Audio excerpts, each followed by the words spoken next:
I just found a manual LP640, and I think it's an SV.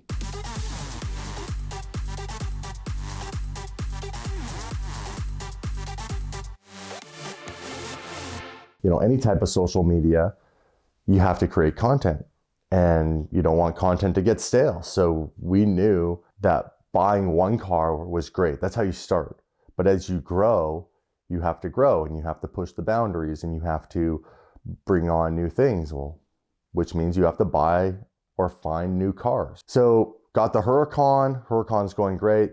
Build the car up, but everybody's got a Huracan. And so where do you go from there? So I start to reverse engineer, like, what are the cars? What could I buy? I spend a lot of time on Auto Trader and on social media looking at what people have done.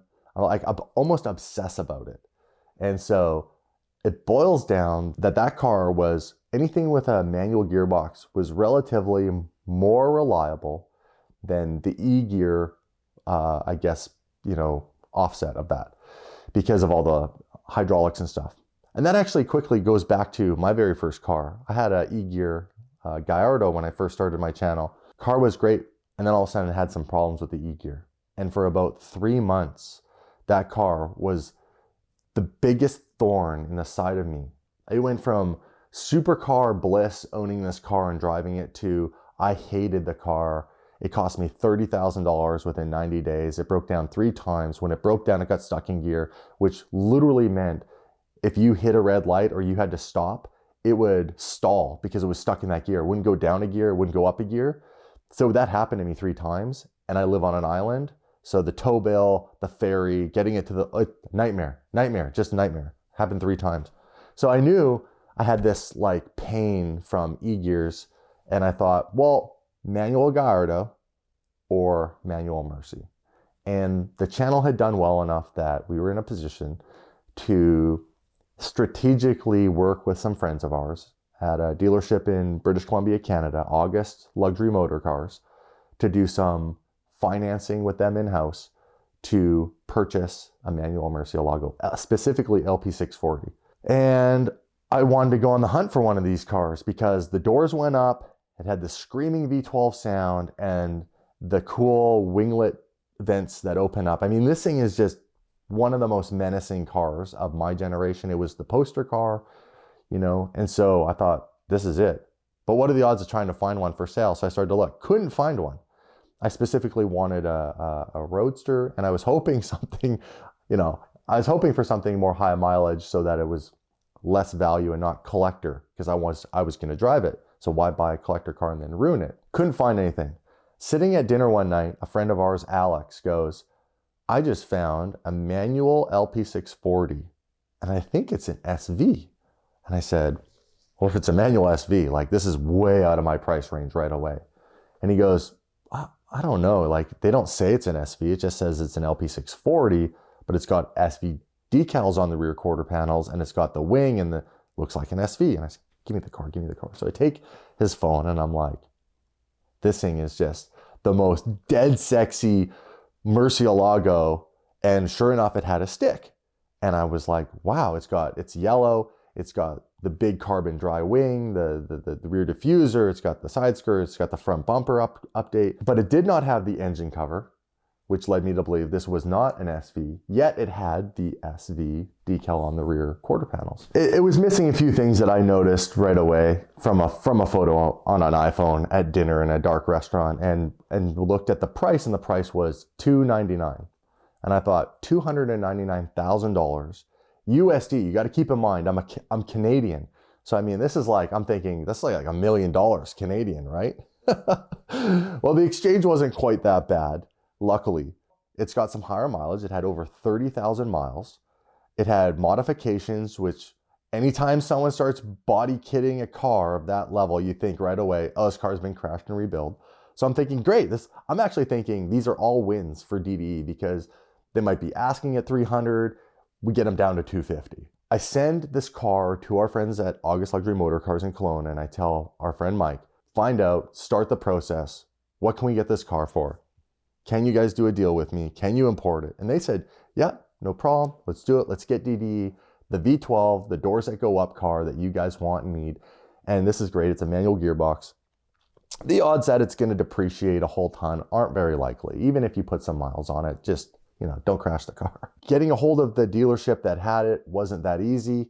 There was a lot of back and forth between my friends and them. I wasn't really sure what was going on. About a month went by, and I kind of sent a nudge over to Mike and was like, what's going on? He's like, well, it's just a slow process. It's actually a consignment car. So it's like, we talk to them, they talk to the owner when he's available, the owner talks back to them, they talk back to us, we talk back to you. And I was like, it all makes sense now. So I said, well, where are we at for the price? And they said, well, they haven't really moved very much, but I have good news. It doesn't appear the car's been in any accidents. They have the stock front bumper, the stock rear bumper, the stock tail section, all the stuff you need. We've confirmed at this point it is not an SV. It's just, got these pieces added to it. And then, that it had actually some wheels put on it, some HRA wheels. It was a clean looking car.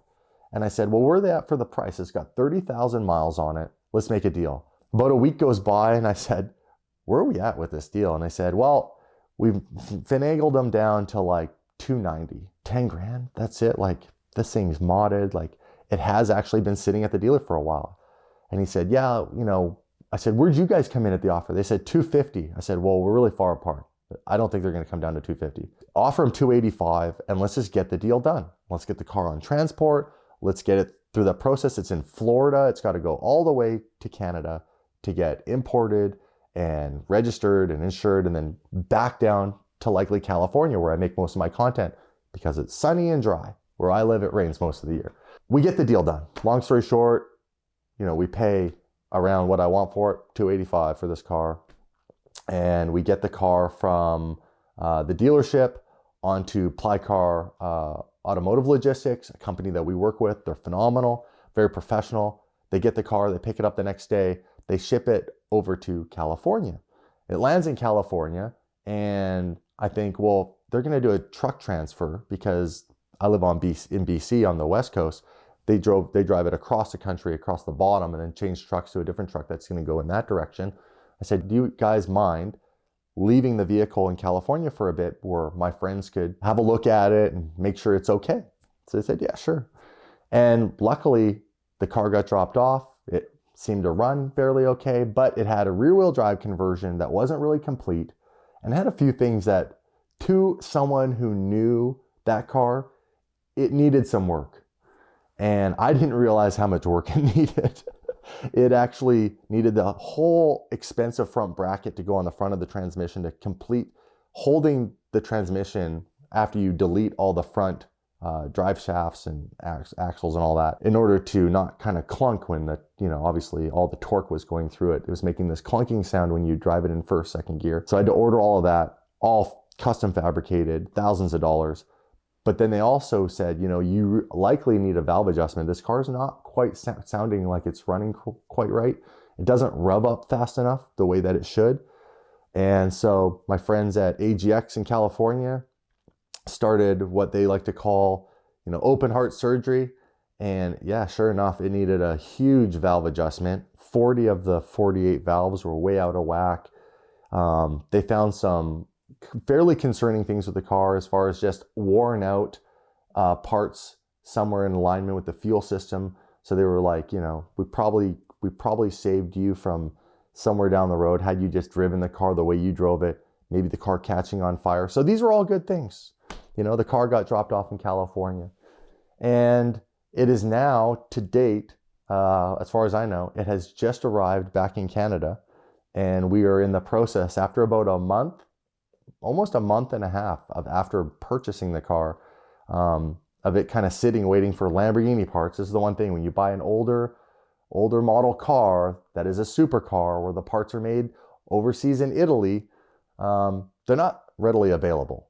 So it was a process. We got the car fixed. It's all good to go. And we're very excited to drive it because it's rear wheel drive. The doors go up. It's got the V12 sound. It's got a manual gearbox. It has really the best of everything to get attention on the internet, to put a smile on my face. So I enjoy what I do when I'm doing it. And for us to hoon the ever-living heck out of it and destroy some tires and do things like we do on our channel in a manner with these cars that people don't expect. So that car was like the epitome of the next level for us. And we're really excited that we got it. And when I saw your video, ironically, that you made on VINwiki about how rare these cars are, we're really happy to have it. And I don't, you know, as far as I'm concerned right now, that car is not going anywhere for a long time. You know, a couple of my friends said, "Yo, buy that car, hold on to it. If it's worth, if someone offers you $450 for it or something, sell it." And I was like, no, I don't want to sell it. This is a car that I'm going to drive and probably just one day retire it to the garage, stare at it. It'll be my Countach one day.